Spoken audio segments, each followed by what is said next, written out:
telling you that I travel 300 days out of the year. I have over 8 million miles on one airline. I have over 1 million miles on 2 other airlines. My company runs events all over the world. We run large-scale events for thousands of people for week-long retreats, and we interact with hotel administration all the time. Part of my company is actively engaged in negotiating contracts all the way through 2021. So I have an opportunity to spend quite a bit of time in hotels, and as you know, you can go to a hotel that's recognized as a wonderful resort, acclaimed as a platinum 5-star hotel, and have mediocre service, or you can go to just a nice hotel and have great service, and you'll always return to the hotel that has great service. And so I've become quite an expert in travel over the last 20 years, and I want to talk to you about what it is to create change in a culture, how to inspire people to become defined by a vision of the future instead of the memories of the past, and what does it take to truly change, and what is change, and why is change so hard? And over the last 10 years or so, my company has a research team, and we have done scientific studies on what it takes to truly change. Is there a formula that you can demystify the process? And that most people, they wait for crisis or trauma or disease or diagnosis or loss when they reach their lowest denominator, that they finally make up their mind to change. And my message is, why wait? That we can learn and change in a state of pain and suffering, or we can learn and change in a state of joy and inspiration. And we are literally in a new era right now.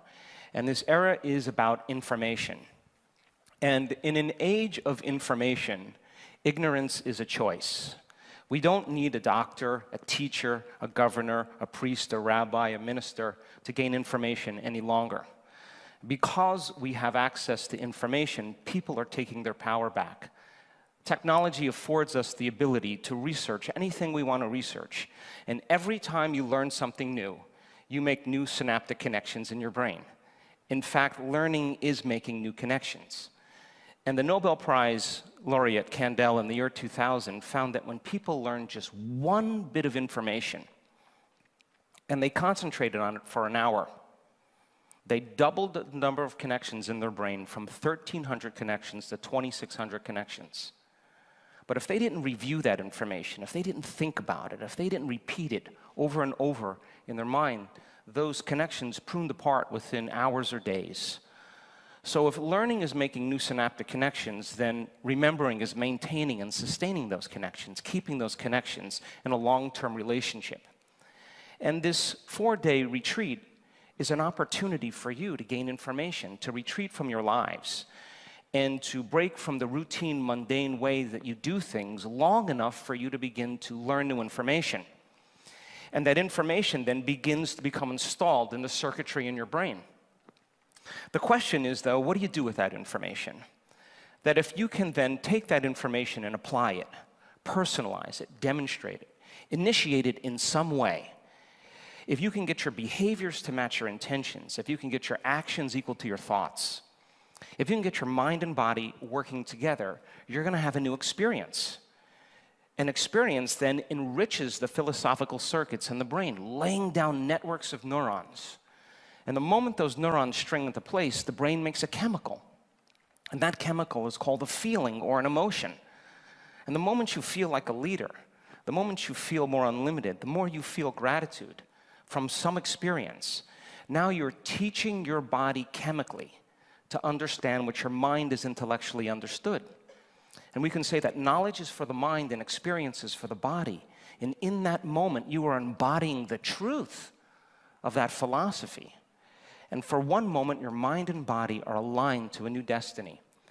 And it is the environment and the interaction in the environment that actually changes genes. And we've measured this, that in 4 days, people can change their genetic expression if they begin to think differently, make new choices, do different things, create new experiences, create new feelings. They will change their genetic destiny. So then, in that moment, then, if you've done it once, or if you're training somebody to modify their behaviors, and they're able to do it once, then they should be able to do it again, yes or no? And if you can repeat an experience over and over again, you will begin to neurochemically condition the mind and body to begin to work as one.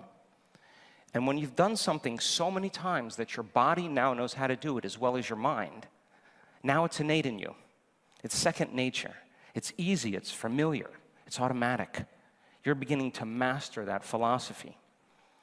And so we have studied brains in change. We've done over 8,500 brain scans, and we now know there's a formula that you can teach people to change. We work with CEOs and companies all over the world, from Coca-Cola to Google to Sony to Cisco to Pfizer, in an interest to work with upper management to teach them a model of change. And when you change individuals, you can change a culture. So then, my interest then is to not only measure just the brain, but we also know that it requires two ingredients for a person to begin to make a significant change. Number one is a clear intention, a vision, an idea of the future. And when a person begins to select a new idea in the future, if they can begin to emotionally embrace what that future is going to feel like, because they're so caught up in their inner vision, they begin to feel an elevated emotion. An emotion like gratitude, an emotion like inspiration, an emotion like motivation. And you can actually measure what happens to the heart when this occurs. So then when a person starts feeling the emotions of their future in that instant, their heart begins to respond very differently. And we've measured this. The heart begins to become more coherent. It starts to beat in a more rhythmic pattern. And that by living by the emotions of fear and resentment and frustration and impatience actually causes the heart to beat out of rhythm. And people spend 70% of their time of their lives living by those stress hormones. And living in stress is living in survival. So the fundamental question is, can you teach people then how to create a more coherent brain? And can you teach them how to regulate their heart and be able to control how their heart responds? And our research shows that that's absolutely possible. And you don't have to be a Buddhist monk. You don't have to be a nun with 40 years of devotion. You don't have to be a minister, a scholar, an academic. That common people can learn how to do this. The side effect of this is that they begin to produce changes in their immune system, changes in their gene expression. Diseases go into remission. We start to see people having very transcendental moments that begin to redefine who they are. So then a clear intention and elevated emotion allows the person then to begin to see a new possibility. The question is then, can they sustain that state? Now, your brain is organized to reflect everything you know in your life. Your brain is a record of the past. It's an artifact of everything you've learned and experienced to this moment. So most people wake up in the morning, and the first thing they do is they start to think about their problems. And those problems are memories that are etched in their brain. And those memories are connected to certain people at certain places with certain things at certain times. And the moment they begin to think about their problems, we could say that they're thinking in the past. Now, every single one of those problems has an emotion associated with them. So then the moment they think about a problem, the brain turns on circuits that are connected to the past, and then all of a sudden they start feeling unhappy. They start feeling unworthy. They start feeling fear or anxiety. Now, thoughts are the language of the brain, and feelings are the language of the body. And how you think and how you feel creates your state of being. So most people start their day from a state of being that's completely derived from the familiar past. And when people live in the familiar past, they will create a predictable future. And then they get up and they do a series of routine automatic behaviors. They stretch, then they grab their cell phone, they check their WhatsApp, they check their text, they check their email, they check their Facebook, they take a picture of their feet, they post it on Facebook, then they tweet, then they Twitter, then they check the news, and then all of a sudden now they're connected to everything known in their lives. And then all of a sudden they go through that same routine behavior. From waking up, getting a cup of coffee, taking a shower, driving to work, and they're in a program. And then we could say then their body is dragging them into a predictable future based on what they did in the past. And 95% of who we are by the time we're 35 years old is a set of memorized behaviors, emotional reactions, unconscious beliefs and perceptions, hardwired attitudes that function just like a computer program. The person has a thought or a reaction to something in their environment, and then they go unconscious.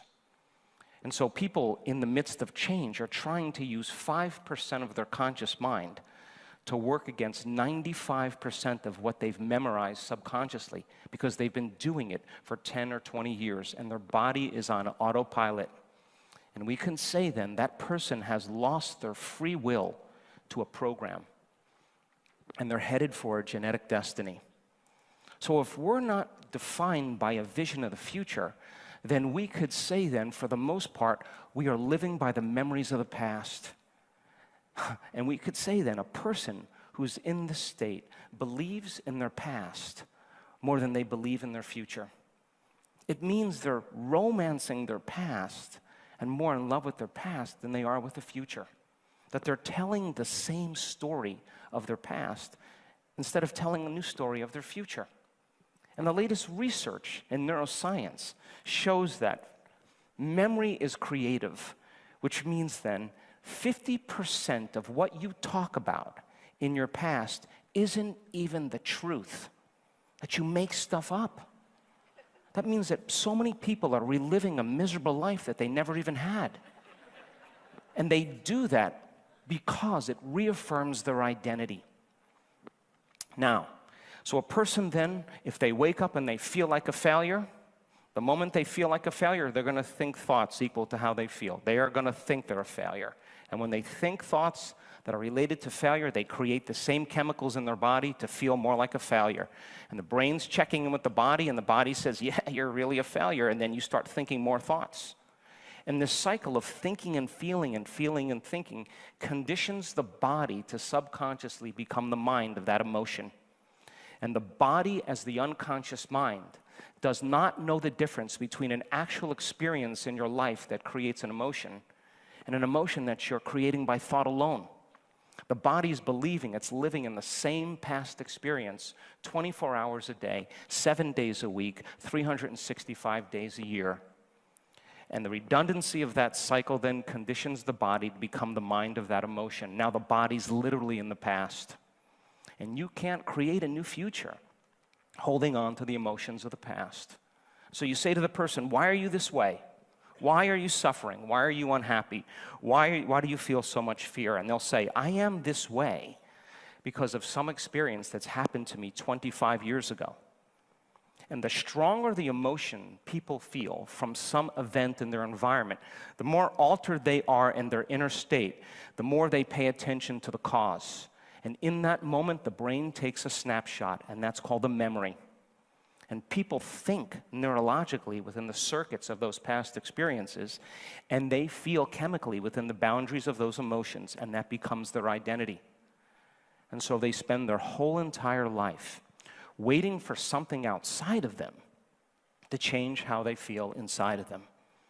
So then, to change then is to be greater than the body as the mind, to be greater than those automatic habituations and unconscious programs.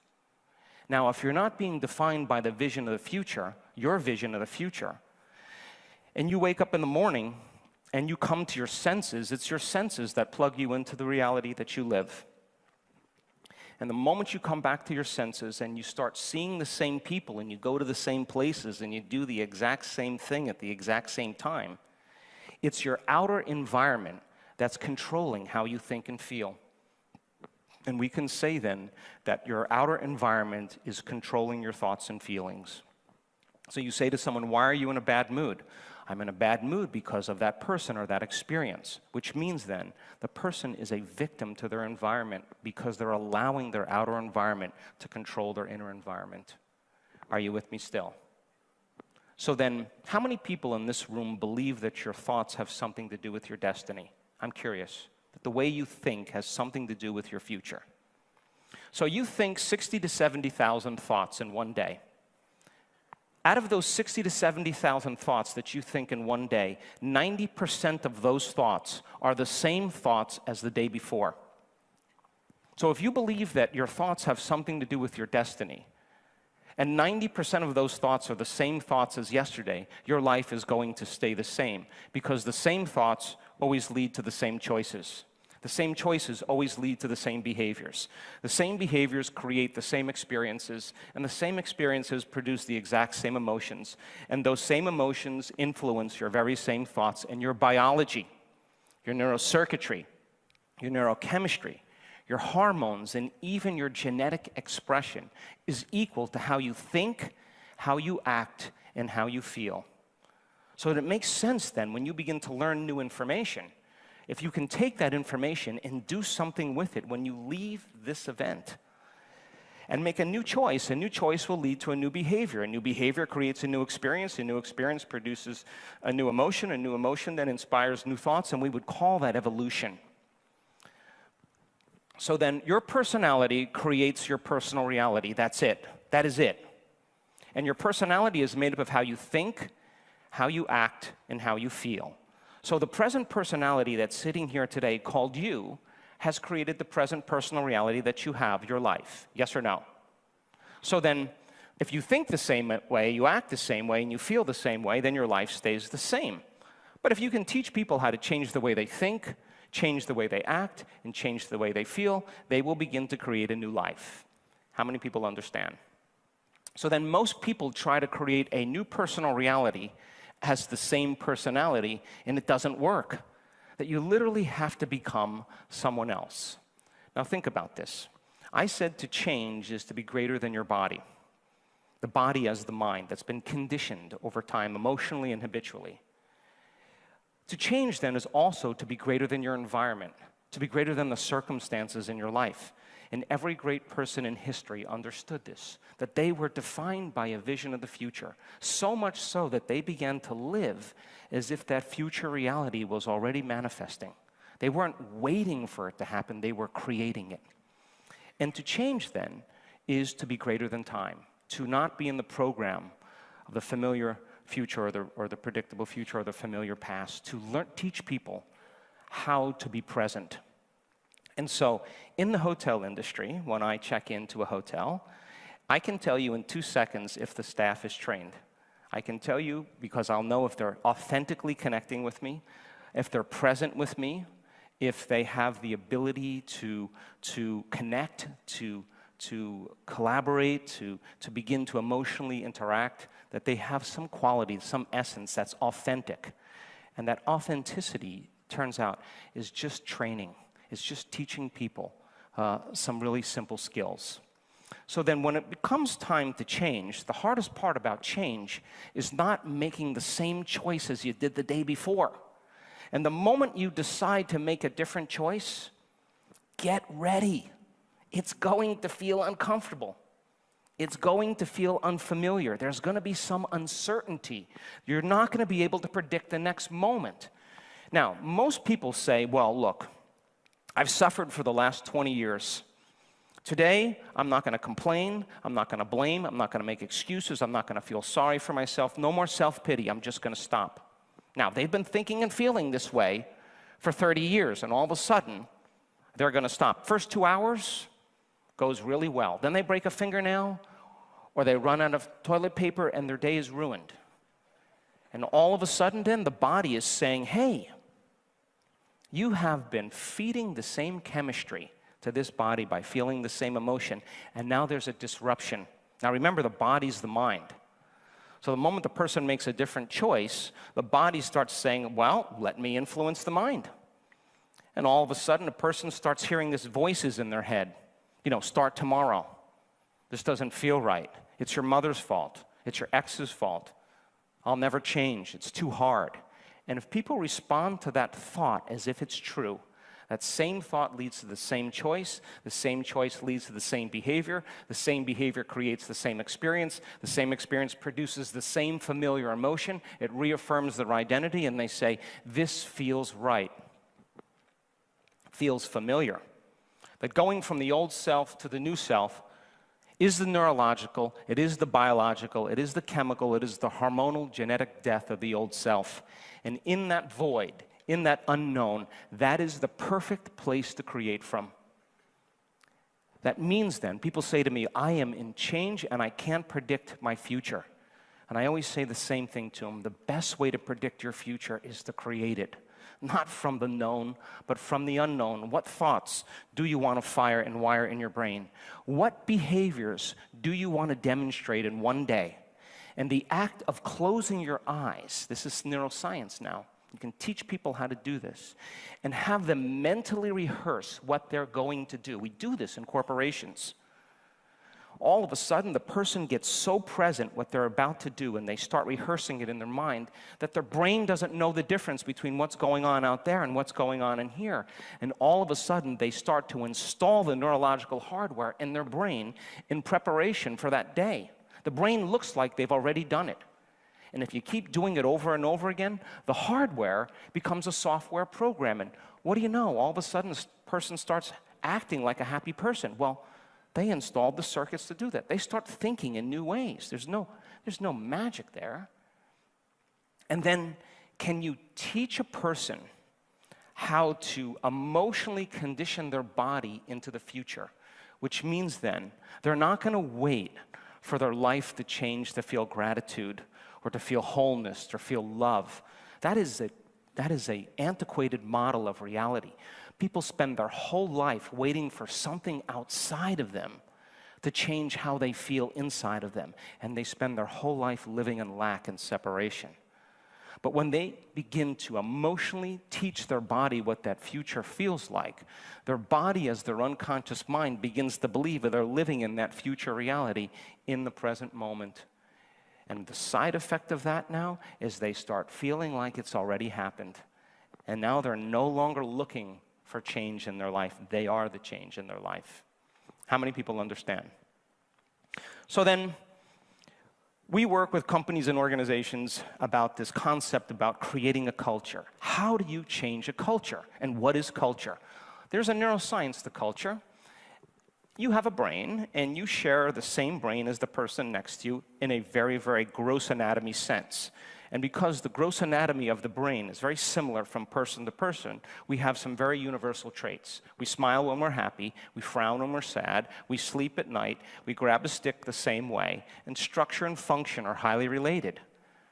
But then we have our individual traits, and our individual traits is a reflection of how we're wired in our brain. That is the gross anatomy compared to our minute anatomy. And you're wired differently from the person sitting next to you because it's a combination of nature and nurture. And is it nature or nurture? The answer is yes. It's both.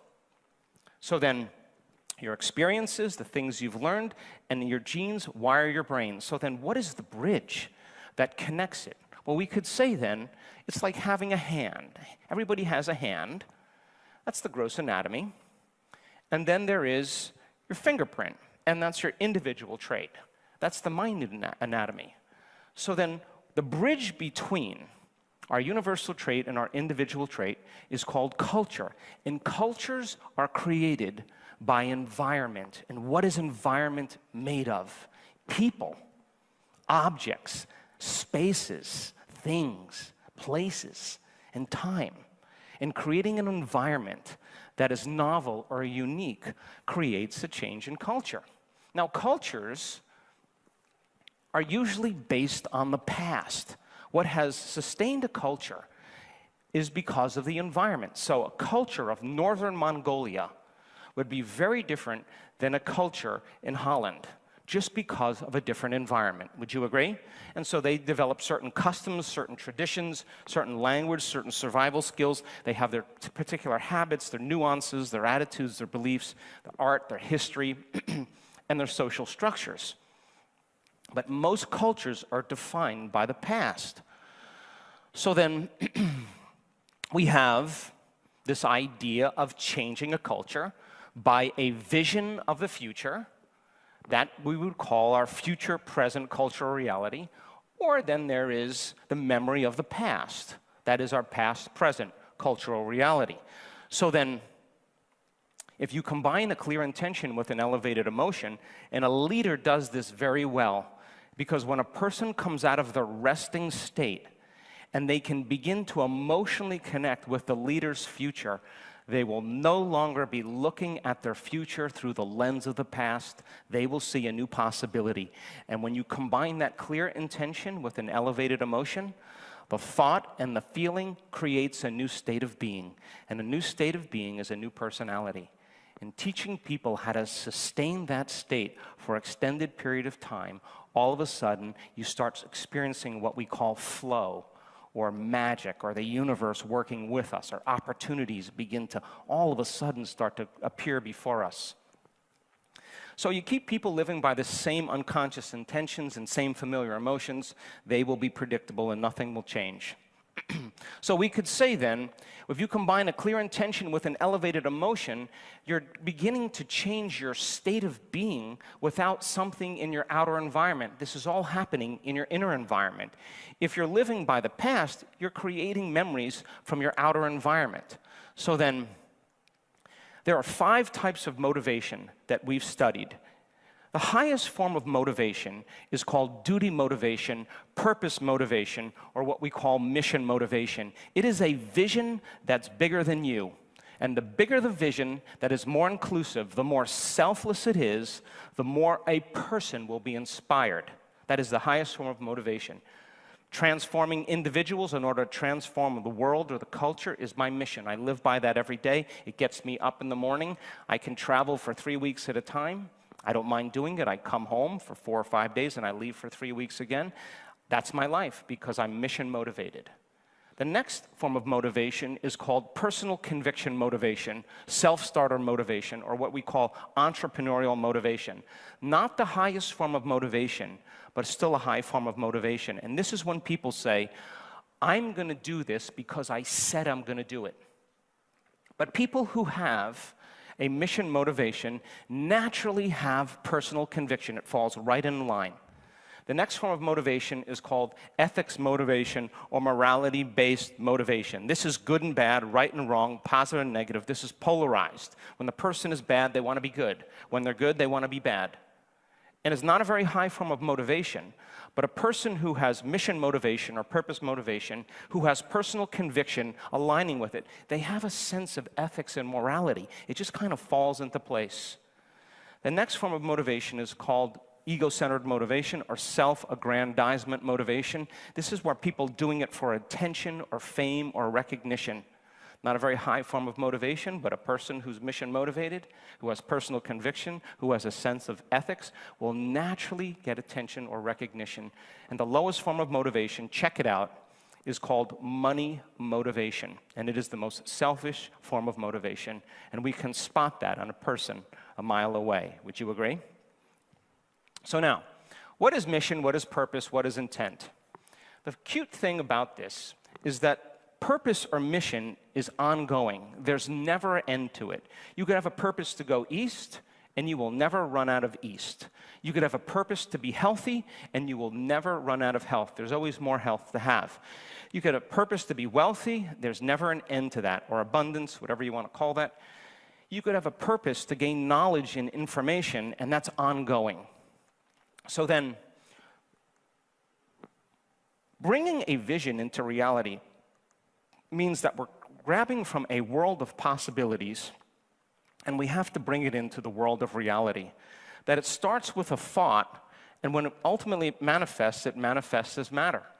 In quantum physics, it's called the wave function. The wave of the atom is really where possibility exists. The particle is the collapsing of that energy into materialism. The immaterial to the material, or we could say from a world beyond the senses to a world of the senses. So then, if you have a vision or a purpose, then the next thing to do is to set up goals in alignment with your purpose or your vision. And goals then help us to stay on purpose. And the more you are on purpose, the easier it is for you to maintain your goals. So then, if you work with a department, you work with sales, you work with management, you work with HR, whatever it is, if you can get a subculture of people aligning to a purpose, and then all of a sudden sharing similar goals, the outcome of that department, you will begin to create quite a bit of motivation and quite a bit of inspiration amongst that community. So here's an example. If you're in the United States, if you had a purpose to start in Los Angeles and go east, if you set up certain cities as goals along the way to get there, as long as you are heading east, those goals help you to stay on purpose. And all along, every goal then is proof that you're headed in the right direction. You could have a purpose to get healthy. And then there are certain behaviors and choices that you have to make in order to get healthy. These are specific goals that you would want to arrive at. It means that you would have to make some changes in the way that you do things. You could have a purpose then to become abundant or become more wealthy. You can start your own business the first year. You can hire 2 staff, buy a new vehicle, buy a new house, and then ultimately you can set a goal for making a certain amount of money. Same thing with knowledge. You can start off with getting an associate's degree, getting a bachelor's degree, getting a master's degree, getting a doctorate degree, doing research. Those goals are in alignment with purpose. Is this making sense to everybody? Space is another example. It's a great way to say that the exploring of adventure, the adventure of exploring distant planets and galaxies, as long as there is goals along the purpose, we reach our end. So then, what is the biggest reason then of why people lose their purpose? Well, there's 3 things, as far as I'm concerned, that make a person excellent as an individual. Number 1 is purpose. In my company, everybody that works for my company shares the same purpose as me. Because we work long hours, our events start at 6 in the morning, we go till 6 and 7 in the evening. We have 1,500 people in Bonn, Germany next week that we're running an event for. We got to be on task, we got to have everything in order. We have to be able to schedule, we have to be able to deal with challenges and problems, and everybody's got to share that purpose. The next thing in my company that is ultimately important is called competence. Competence means you're really good at what you do. You're skilled. If you have competence and you have purpose and you combine it with accountability, accountability is if you're asked to do something or you say you're going to do something, you actually do it. And if you can combine purpose, competence, and accountability, you will have excellence in an individual. And that excellence then is the person becoming what is called in biology autopoiesis or autopoietic, self-sustaining. The cell can take care of itself. The individual can take care of it, of his or herself. So then purpose, competence, and accountability diminishes the amount of management you have to do because it creates trust in the culture. In other words, if you're on purpose, you're competent and you're accountable, and I'm on purpose, I'm competent and accountable, I don't have to think about you. Nobody has to think about you. You're doing your job. The moment a person either is less competent, less accountable, or loses their purpose, they will be outstanding. They will stand out in the culture because someone is going to have to stop doing what they're doing and shift their attention to what the other person is doing.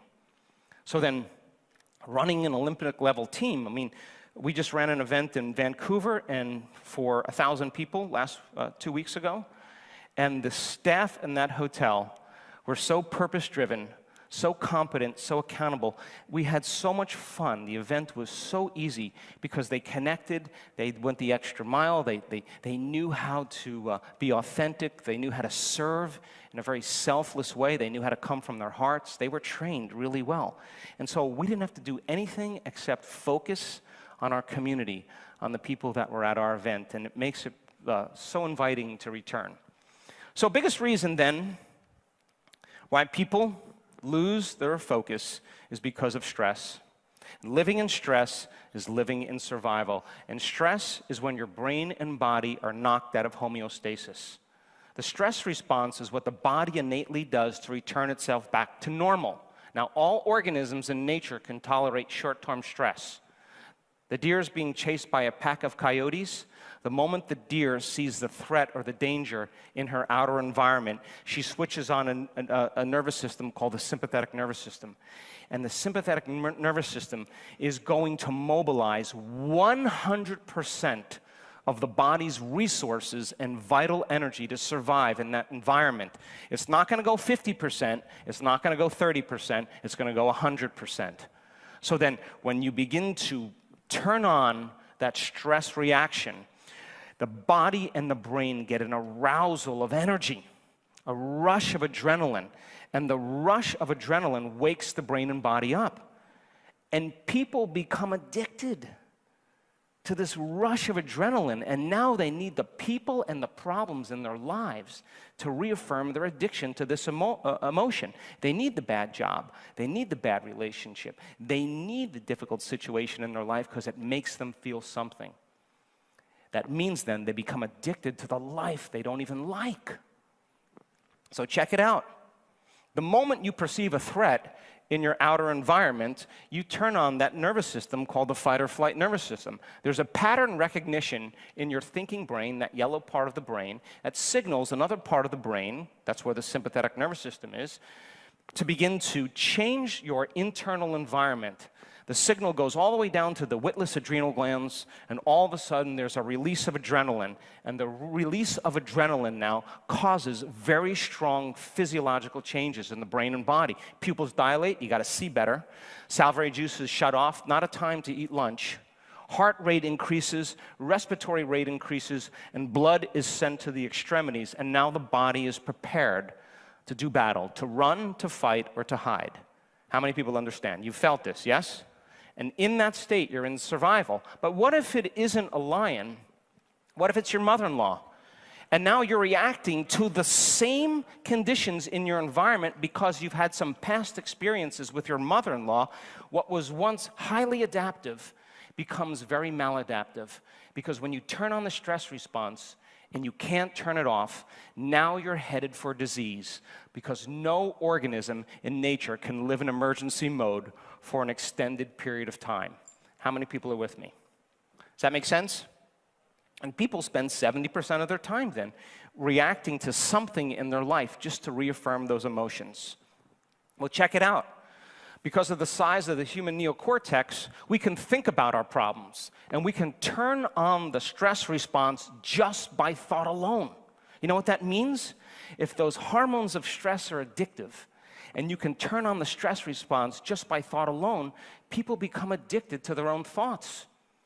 And if it's a scientific fact that the long-term effects of the hormones of stress push the genetic buttons and create disease, and you can turn on that stress response just by thought alone, that means that your thoughts can literally make you sick. Begs the question then, if your thoughts could make you sick, is it possible then that your thoughts could make you well? So we took a group of people, 120 people, just like you, and we had them trade emotions like anger, fear, hostility, aggression, competition, jealousy, envy, all those survival emotions, depression, hopelessness, powerlessness, just for an elevated emotion like gratitude, a heart-centered emotion. And we had heart rate monitors on them to make sure that they were feeling those emotions. We measured their cortisol levels at the beginning of 4 days. We measured another chemical called IgA, immunoglobulin A, your body's primary defense against bacteria and virus. It's better than any flu shot. It is your body's natural flu shot, and it works better than a flu shot. As stress hormones go up, guess what happens to IgA? Goes down. If you're mobilizing all this energy for some threat in your outer environment, there's no energy in your inner environment for growth and repair, for long-term building projects, and the immune system is compromised. So we said, let's trade those emotions for an elevated emotion. We'll have you do this just 10 minutes a day, 3 times a day for 3 days. And then we're going to measure your IgA levels and your cortisol levels. People's cortisol levels went down about 17%. That's pretty good. But their IgA levels went up 50%. Now, if a pharmaceutical company found a drug that was strengthening your immune system by 50%, It would be on every television commercial. And yet, your nervous system is the greatest pharmacist there is. So teaching people how to do that begins to make dramatic changes in their body and in their health. So if your thoughts can make you sick, then it makes sense that your thoughts can make you well. Now, after you have an emotional reaction to someone or something in your life, there's a refractory period of chemical change. You're altered in some way. Now, an experience usually does that, and if you don't know how to control your emotional reaction, and you allow that emotional reaction to run for hours or days, that's called a mood. What's wrong with you? Oh, I'm so glad you asked. I'm in a mood. Why are you in a mood? Well, this thing happened to me 5 days ago, and I'm having one long emotional reaction. You keep that same refractory period going on for weeks or months. That's called the temperament. Why is he so angry? I don't know. Let's ask him. Why are you so angry? Oh, I had this thing happen to me 7 months ago, and I'm memorizing my emotional reaction. You keep that same refractory period going for years on end. That's called the personality trait. And most people's personalities are based on the past. Teaching people how to shorten the refractory period of their emotional reactions is one of the greatest things you could ever do, and it's called emotional intelligence. We were working with Gallo Vineyards a couple of years ago, and I was sitting with their upper management. They want to be a Fortune 100 company. And so I said to the team, so what have you guys done to change your culture? They started, oh, we did this, we did that, and we studied emotional intelligence. And I said, so what's emotional intelligence to you? They looked at each other and they said, I don't know. I said, you had a 3-day seminar, you can't tell me what it is. I took out a napkin, I drew this little thing, and I said, shortening your refractory period to your emotional reactions is emotional intelligence. And they, and that's it. So then, if you can't stop some emotion, then it means then you must be addicted to it, because an addiction is something you think you can't stop. So then teaching people how to do that and to regulate their inner world begins to produce a more productive, a more innovative, a more creative, a more sophisticated, a more creative and connecting person. So then you either live in a state of survival, and that's living in stress, and living in survival is not a time to learn, it's not a time to open your heart, it's not a time to create, it's not a time to have a vision, it's a time to run, fight, or hide. And so most companies, 8 hours a day, people are living in emergency mode, and they can't connect, they can't trust, they can't give thanks, because the primitive system is switched on, and you don't trust in the jungle. You don't open your heart, you would be vulnerable. You got to compete. And so then changing the culture then is redefining it by changing the people. And when you change the people, you change the culture. So then, your thoughts and feelings come from your memories. You take a series of thoughts that are connected to feelings, a thought and a feeling, a thought and a feeling, a thought and a feeling. That's called an attitude. You have a series of good thoughts that are connected to a series of good feelings. You have a good attitude today. You have a series of negative thoughts that are connected to some pretty bad feelings. You have a bad attitude today. So if how you think and how you feel creates a state of being, attitudes are just shortened states of being. You could have a good attitude in the morning and a bad attitude in the afternoon. If you take an attitude, an attitude, an attitude, and you start combining them together, those attitudes then ultimately form what's called a belief. And a belief is just a thought you keep thinking over and over again until you hardwire it in your brain. And all beliefs are based on past experiences. And those experiences have emotions, and the moment you have an experience and you feel altered about that experience, and you draw a conclusion about that event, you just created a belief. And the boundaries of people's beliefs are how they feel. So if how you think and how you feel creates a state of being, and the repetition of thinking and feeling over and over again conditions the body to subconsciously become the mind, most beliefs are subconscious states of being. People have beliefs about money, about relationships, about love, about God, about food, and it's all based on past experiences. You take a belief, and you string them together, you form what's called a perception. And perceptions have everything to do with the choices you make, the things you create, the relationships you have, and the behaviors that you demonstrate. So then if you want to study someone's beliefs and perceptions, study their behaviors, especially when they're alone. So attitudes create beliefs, beliefs create perceptions. How many people are still with me? So we live in two states of mind. Living in survival is living in stress. And of course, then living in stress, there is contraction in the body. There is contraction in tissues. There's contraction. We move into dis-ease or imbalance. There's always breakdown in the body when that occurs. There'll be degeneration if it goes on for an extended period of time. Fear, anger, sadness, primary emotions. In survival, you're living in a very selfish state. And when you're being chased by T-Rex, you're thinking about only three things. Your attention is on your body. Your attention is on your environment, where you're going to run, and your attention is on time. How much time do I have to get there? The body, the environment, and time. And then, of course, we become enslaved to the rules of the body, the environment, and time. There's always energy lost. The person is living in emergency mode. They narrow their focus on something, an object, a thing, and they can't stop thinking about it. In fact, when a person is addicted to the hormones of stress, 10 great things could happen in their day, and one bad thing will happen, and they will obsess about that one bad thing, because in survival, you got to be ready for the worst thing to happen, because if it happens again, you got to know how to deal with it. So most people are always preparing for the worst when they live in survival. Of course, when you're experiencing stress and survival, you experience separation. You feel your senses are heightened, you become a materialist, and you experience separation from you and everybody else. And if they look differently than you, that's even more separation. And by the same means, there's you here, and then there's your dreams, and you place your dreams way over there. And most people are separate from their dreams, and they have to run and rush to get them. And that is how human beings live. Reality is determined by the senses. Most people are living by cause and effect.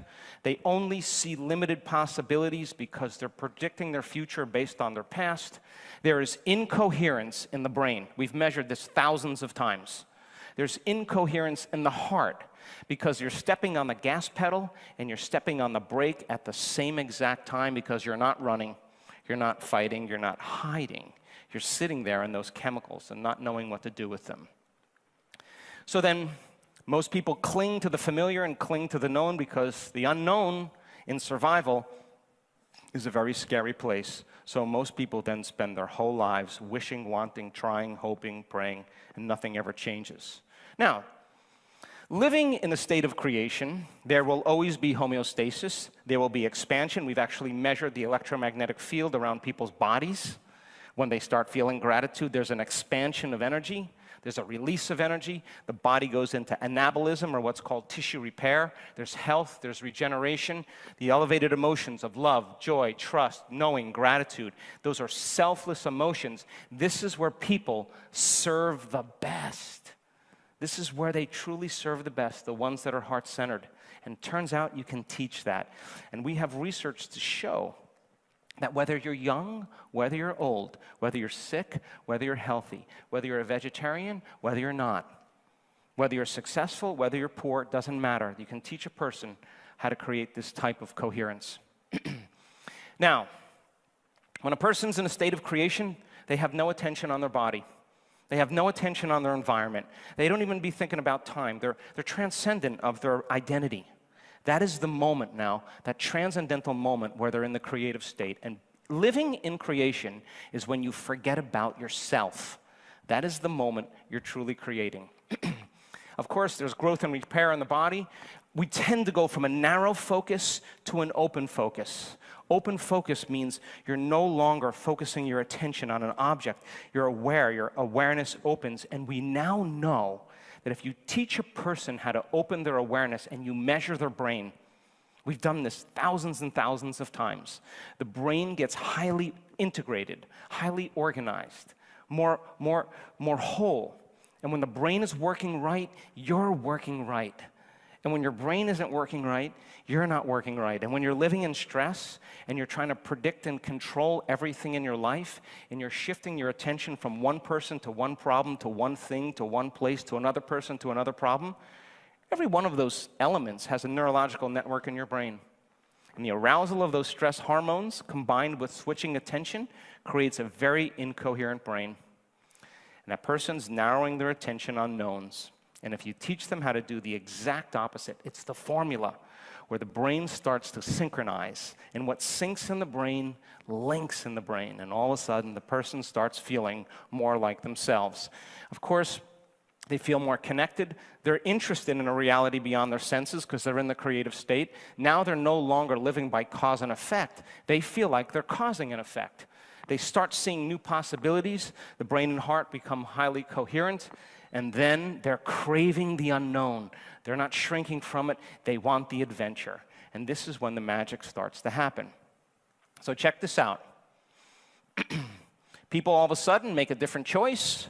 They head in the wrong direction. They're no longer on purpose. It started with a thought. That thought led to a choice. That choice led to a behavior. That behavior created an experience. And that experience produced an emotion. And now the person has lost their sense of purpose and forgot about their goals. And they return back to the old self just for the familiar feeling of the old self. Of course, you can do the same thing when it comes to staying healthy. We've all done this. You make a different choice because you had a different thought, a familiar thought that led to the same behavior, the same experience, and the same feeling. So now, you have three brains that allow you to go from thinking to doing to being. The yellow brain right there is called your neocortex. It's the most evolved in human beings and dolphins. It's the seat of your identity and your personality. It's the seat of your conscious awareness. Underneath that brain, right in the middle, is called the limbic brain, or the chemical brain, or the emotional brain. And that red brain, then, is the subconscious brain. Now, your brain is made up of 100 billion neurons. The number of connections on the average neuron is about 40,000 to 10,000 connections. If you took a scoop of gray matter the size of a grain of sand, you would have 100,000 neurons in it with over 1 billion connections.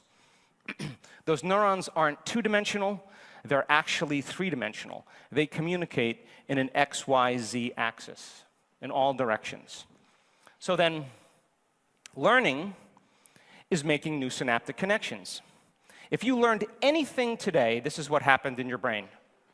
Well, he's kind of talking fast. I think I'll pay attention. Oh, now I understand. That's learning.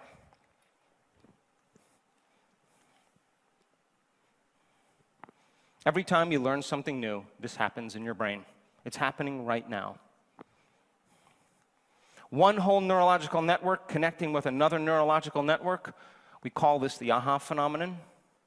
In the brain, the sum of the parts is greater than the whole. This is understanding right there. Now, there's a principle in neuroscience that says that nerve cells that fire together wire together.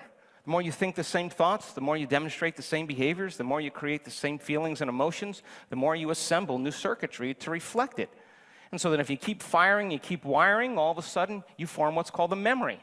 And memory is the maintaining or sustaining of those connections. And now, just like any relationship, the more you communicate, the more you connect. And neurons are very, very social. How many people are with me? This make sense? So then, if you get enough neurons beginning to connect with one another, you form what's called a neurological network, or a neural net. And a neural net is just gangs of neurons that have just fired and wired together to form a community of neurosynaptic connections that's related to a thought, a skill, behavior, a habit, an action.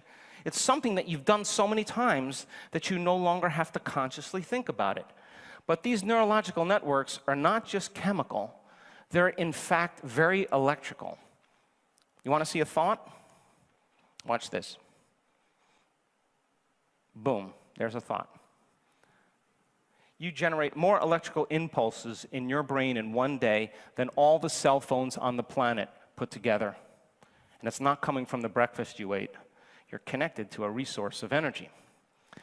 So neurological networks. You have a neurological network to brush your teeth. You have a neurological network to walk, to speak a language, to complain. It's something you've done so many times that you don't even have to consciously think about it. Are you with me still? So then, knowledge is the precursor to experience. The more knowledge you have, the more prepared you are for an event. If people can get their behaviors to match their intentions, or their mind and body working together, their actions equal to their thoughts, the end product of an experience is called the emotion. Now they're embodying the truth. Knowledge is for the mind, experience is for the body. Now they're embodying that chemically. So then, this is how I raised my kids.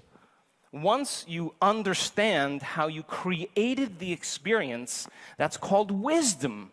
And wisdom then is evolution, and you can then add it to your knowledge base, and that's called life. If people keep living by the same emotions every single day, and they're derived from the hormones of stress, they keep signaling the same genes. And genes make proteins, and proteins are responsible for the structure and function of your body. And the expression of proteins is the expression of life. And I don't care if you have the most vegetarian, organic, food-combining diet. If you're living in fear your entire life, it is the fear that's downregulating the gene. Change that, and all of a sudden, the body takes that information from the environment of the cell and begins to make new proteins. So when you have an experience enriches the circuits in your brain. Once those circuits are enriched, the end product of an experience then is when that limbic brain begins to make a chemical or an emotion. Now the chemistry is reaching the body, not just the mind. It's no longer philosophical. It's becoming very real. And there's what's called a neuropeptide that begins to signal hormonal centers, and you feel uplifted. You feel invincible. You feel free. You feel abundant, whatever it is. So then, here's the moment of truth. You come to the seminar this week, you gain all this knowledge and information, you're walking around your office telling a person, hey, you need to be more emotionally intelligent. You need to forgive. You need to work on this. Telling everybody everything to do. And you're invited to the party, and there's the person at the party that betrayed you, the person that you don't like, the enemy that you have. And now you walk into the woman's bathroom and you start thinking, if you're a woman anyway, you start thinking about how you're going to murder your enemy, how you're going to poison her wine. What are you going to do to get back at her because she betrayed you? Now, remember, stress is when your brain and body are knocked out of balance, but now it's not a lion, it's your coworker. So here you go, you start auto-suggesting to yourself, I hate my coworker. These are thoughts that are producing emotions. She betrayed me last year, I'm going to get her back. And now you're turning on the primitive nervous system and you're moving into emergency, and you will go unconscious and not remember anything you learned in your brain. You'll go unconscious and return back to the old self. Are you with me still? But we have this ability because of the size of the frontal lobe. Your frontal lobe is your creative center. It makes up 40% of your entire brain. This is what separates us from all other species. 40% in humans, 14 to 17% in monkeys and gibbons, 7% in dogs, 3% in cats. And if your cat is smarter than you, I'll give you an idea how much of your frontal lobe you're using. It's the seat of our free will. It's where we learn. It's where we have intention. It's where we invent. It's where we have attention. It's when we speculate new possibilities. We decide. We have behavior control. We can focus our concentration, and we can restrain our emotional reactions. This is the seat of your conscience. So here you are, the old self. You get the word that she's at the party. And we have this ability to observe our thoughts. So then if you're observing your thoughts, it means you're no longer the program. You are the consciousness observing the program, and you have to become conscious in order to change.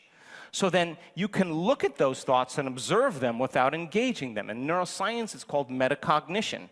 If you observe the thought without participating in it, the observation of the thought separates you from the thought. Now you're beginning to objectify from your subjective self. And observing those or being present with them without reacting to them is the art of change. So now, here you are. You're observing those thoughts and you're settling those thoughts down, no longer firing and wiring those thoughts. And then you say, wait a second. I read the book on compassion by the Dalai Lama. I read the book by Mother Teresa on forgiveness. I went to the emotional intelligence seminar and the emotional releasing seminar. I got some circuits in my brain that I can use. So you gather yourself up in the bathroom and you say, okay, What is it to forgive? What is it to have compassion? How am I going to take this knowledge and do something with it? This is the moment of truth. So when you begin to say, what am I going to do differently? You turn on which part of your brain? The frontal lobe. That's the workshop. That's the boss. That's the CEO. That's the symphony leader. And all of a sudden now, you ask the question, what is compassion? And now you got to search for those circuits in your brain. Yeah, I got to see myself in her. I don't really like that, but I guess I'll do it. Got to let go of the past. And all of a sudden, you start remembering what you've learned. When you get enough of these circuits firing in tandem, the next thing you know, you're in a scene. Your brain begins to imagine you in the future. And now when you do that, you're beginning to install the neurological hardware in your brain in preparation for walking out of that bathroom. You're priming your brain to do something differently. Are you with me still? And all of a sudden, you get a vision in your mind or a picture in your mind, and that's called intention. And if you can get your behaviors to match your intentions and walk out of that bathroom and do exactly what the book said or what the lecture said, the moment you do that properly and you follow the instructions, you start to feel compassion in your heart. You start to feel forgiveness. You start to feel an elevated emotion. And now your body is understanding what your mind understood, and you're embodying the truth of it. Now, you can't do it once and be expected to be on the stained glass windows in church. You got to be able to reproduce the experience. And Aristotle said, we are what we repeatedly do. So then, if you then begin to restrain certain thoughts, and you're no longer firing and wiring them, nerve cells that no longer fire together no longer wire together. The universal law is you don't use it, you lose it. We call this the science of changing your mind or throwing out the mental trash. Here we go. Here's the new thought called I want to be compassionate. I want to experience forgiveness. You want to fire that thought. There's only one problem. Look at all these other thoughts going on in their brain at the same time. I want to murder her, or I want to get back at her. You know, all those thoughts. Those are circuits from the past. But we have this ability as human beings. It has to do with our attention and our will.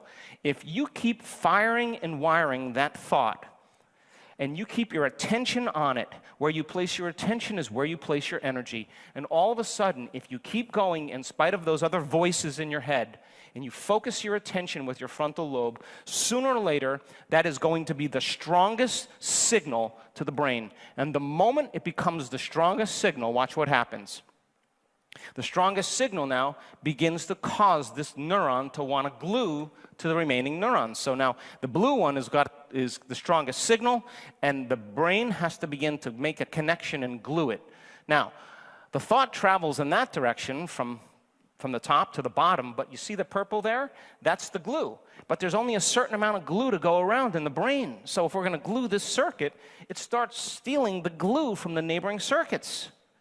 And all of a sudden then, as you start to glue this circuit, you begin to prune the circuits of your past. There goes the thought of murdering her.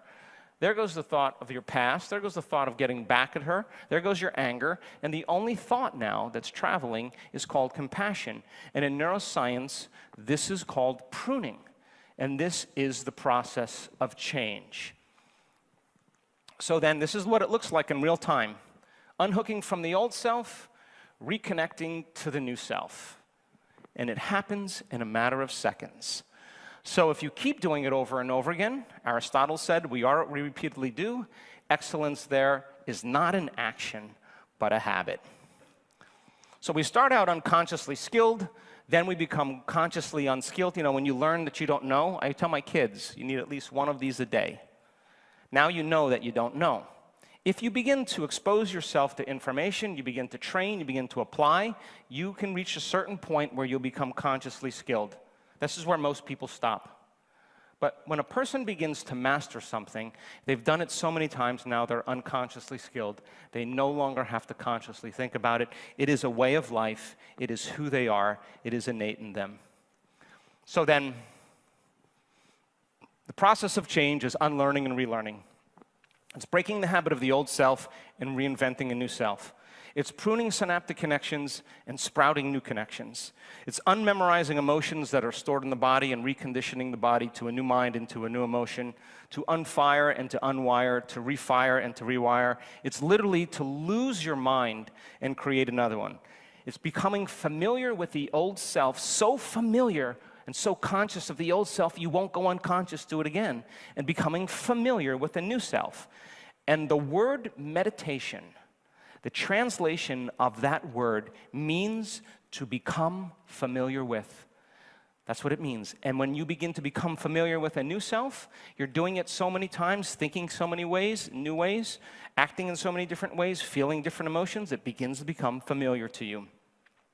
It's deprogramming and reprogramming. It's moving from living in your past to creating a new future. It's going from an old energy to a new energy. And I've been doing this since 1999, and I can tell you, nobody changes until they change their energy. And when you change your energy, you change your life. So here's the last question. Every great person in history understood this.